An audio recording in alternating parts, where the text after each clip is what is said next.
അങ്ങനെ മണ്ടത്തരങ്ങൾ വളരെ കുറച്ച് മാത്രം ഞാൻ ഉണ്ടാക്കുന്നതുകൊണ്ട് എഡിഷൻ 5 ബുക്ക് ഇറക്കാനായിട്ട് എനിക്ക് മണ്ടത്തരങ്ങൾ ഒന്നുമില്ലായിരുന്നു. അങ്ങനെ അതിനുവേണ്ടി മാത്രം ഞാനൊരു മണ്ടത്തരം കാണിച്ചു. ട്രോംസോയിൽ സ്നോമൊബൈലിംഗ് ബുക്ക് ചെയ്യാൻ പോയ ഞാൻ സ്നോമൊബൈലിംഗ് എന്ന് ഗെറ്റ് യുവർ ഗൈഡിൽ ടൈപ്പ് ചെയ്ത് കൊടുത്ത് സ്ഥലമൊന്നും നോക്കാതെ അങ്ങ് ബുക്ക് ചെയ്തു. അത് ഫിൻലാൻഡിലെ ലാപ്ലാൻഡിലായിരുന്നു. എങ്ങനെ വണ്ടി ഓടിച്ചാലും ട്രോംസോയിലേക്ക് 8 മണിക്കൂറിൽ കുറഞ്ഞ് ഞങ്ങൾക്ക് എത്താൻ പറ്റില്ല എന്ന് സത്യം ഞങ്ങൾ മനസ്സിലാക്കിയപ്പോൾ കയ്യിലെ കാശ് പോയെന്ന് കരുതി.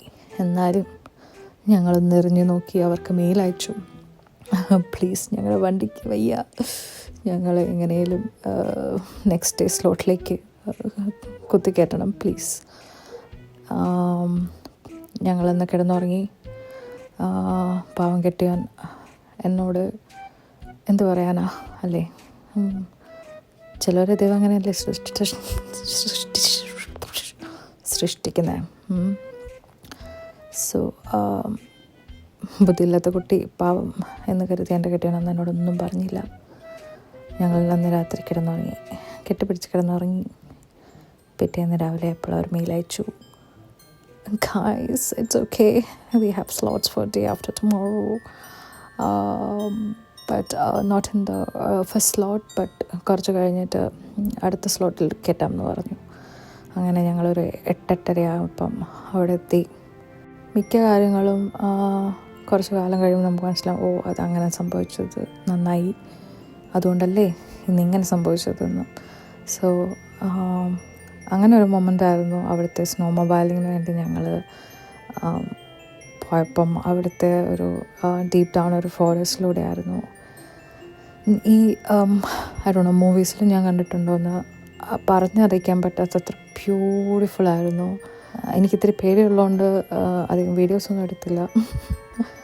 ബട്ട് എൻ്റെ മൈൻഡിൽ, എൻ്റെ മനസ്സിൽ അതിങ്ങനെ സ്ട്രോങ് ആയിട്ടിരിപ്പുണ്ട് മെമ്മറി. അതായത് നമ്മൾ നിൽക്കുവാണെങ്കിൽ നമ്മുടെ ഐ തിങ്ക് അരയോളം ഉള്ള മഞ്ഞ് അതിൽ ഈ മരങ്ങളുടെ മണ്ട മാത്രം കാണത്തുള്ളൂ. അതിൻ്റെ ഇടയിലൂടെ നമ്മൾ സ്നോബാലും ചെയ്തു പോകണം. എൻ്റെ ദൈവമേ, ഇറ്റ് വാസ് സോ ഗുഡ്. ഞാൻ ഭയങ്കരമായിട്ട് ദൈവത്തെ വിളിക്കുന്നുണ്ടല്ലോ.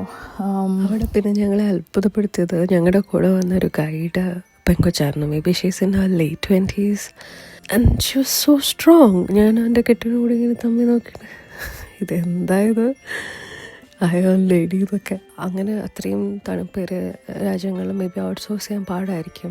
ഞാൻ ചോദിച്ചു, യു സോ സ്ട്രോങ്.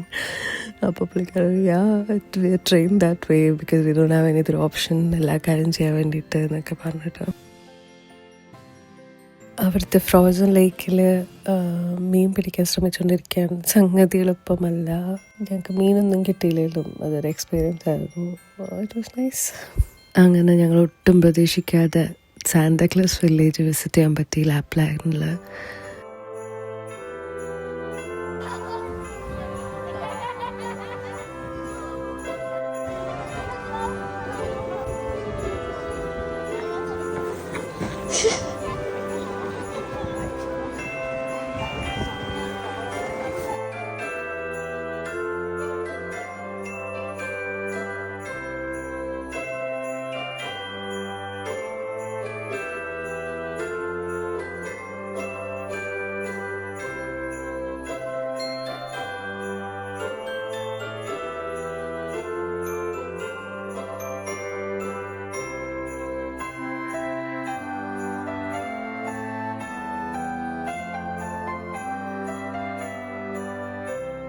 പിന്നെ അവിടെ നിന്ന് ഞങ്ങൾ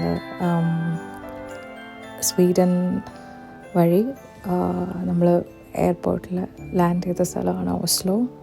അത് നോർവേയിലെ സദേൺ പാർട്ടിലാണ്. അപ്പം അവിടത്തേക്ക് ഞങ്ങൾ യാത്ര തിരിച്ചു പോകാൻ എൻ്റെ ഭയങ്കര ആഗ്രഹമായിരുന്നു. ഈ പണ്ട് ഹിന്ദി സിനിമയൊക്കെ കണ്ട് പ്രാന്തായി ഈ മഞ്ഞിലൊക്കെ സാരി എടുത്ത് ഫോട്ടോ എടുക്കണമെന്ന് ഞാൻ ആ മഞ്ഞത്തിറങ്ങി വണ്ടിയിൽ നിന്ന് അവിടുന്ന് സാരിയൊക്കെ കൊടുത്ത് 2 വീഡിയോ എടുത്തപ്പോൾ എനിക്കൊരു സമാധാനമായി. പിന്നെ അവിടുന്ന് ഞങ്ങൾ ഇറങ്ങി. എനിക്കൊന്ന് ലാസ്റ്റ് ഡേ ഞങ്ങളവിടെ ഒരു Airbnb എന്തോ എടുത്ത് സാധനം പാക്കിങ്ങും കാര്യങ്ങളൊക്കെ സെറ്റാക്കി തിരിച്ചു. സത്യം പറഞ്ഞാൽ ഈ ട്രിപ്പിൽ ഒരുപാട് കാര്യങ്ങൾ ഇമ്പ്രവൈസ് ചെയ്യായിരുന്നു. പക്ഷേ that's A beauty of it അല്ലേ. നമ്മളെല്ലാം കവർ ചെയ്ത് എല്ലാം കണ്ടുവന്നാൽ നമുക്ക് പിന്നെ അവിടെ പോകാൻ കാരണങ്ങളില്ല. പക്ഷേ നോർവേയിൽ ഞാൻ പറഞ്ഞ പോലെ അത് ഡെഫിനറ്റ്ലി എനിക്ക് വേറെ സീസണിൽ പോകണം. അതേപോലെ സ്വീഡനിൽ ഒരുപാട് സ്ഥലങ്ങൾ കാണാനുണ്ട്, അതേപോലെ ഫിൻലാൻഡിലും. സോ ഇനിയൊരു യാത്ര പോകണം, അവിടെയൊക്കെ കറങ്ങണം. പിന്നെ ഇതാണ് കേട്ടോ, ഞങ്ങളെല്ലായിടത്തും ട്രിപ്പ് പോകുമ്പോൾ ഞാനെന്നും എപ്പോഴും ഈക്വാലിറ്റിയുടെ പേരും പറഞ്ഞ് എൻ്റെ ഹസ്ബൻഡ് തലത്തിൽ നിന്നുകൊണ്ട് ഞങ്ങളൊരു ടേംസിലെത്തി.